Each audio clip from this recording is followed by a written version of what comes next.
Samantala, tuloy-tuloy naman ang suporta ng pamahalaan sa mga mangingisda na hindi makapalaot dahil sa oil spill sa Bataan. Yan ang ulat ni Denise Osorio. Ayuda mula sa pamahalaan ang bukod tanging maaasahan sa ngayon ni John dahil hindi muna siya makakapalaot gawa ng oil spill mula sa lumubog na oil tanker sa Bataan. Bilang isang mangingisda, malaki ang mawawala sa kanya ngayong darating na 3 hanggang 4 na linggong hihintaying maisaayos o maresolba ang sitwasyon sa dagat. Hindi kami makapaghanap buhay gawa ng sa oil spill. Wala po kami mahuhuling isda. Napiktuhan po kung hanap buhay namin. Wala po kaming kikitain sa pang-araw-araw, pangkagastos. Dagdag ni John, nasa halos 5,000 ang kinikita niya sa isang araw pag sinuswerte sa malalaking huling isda. Pero may mga araw na hanggang 500 rin lang ang naiuuwing kita kapag matumal.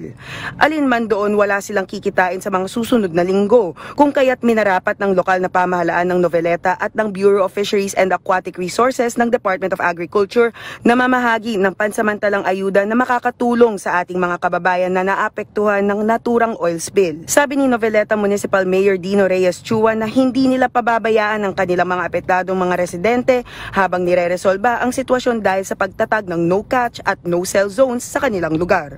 Marami po tayong kailangan i-consider, hindi lang po yung mga fishermen, kundi yung mga ibang nakikinabang din sa pagtitinda ng mga isda, kagaya po ng mga vendors natin sa public market. Of course, kung yung pwesto nila isda and seafoods yung binibenta nila, so wala silang maititinda ngayon. And secondly, yung mga nagtutuyo, nagtitinapa, nagdadaing, so yun po yung kabuhayan nila. Wala naman silang pwedeng ituyo ngayon kasi wala silang makukuha mga fish.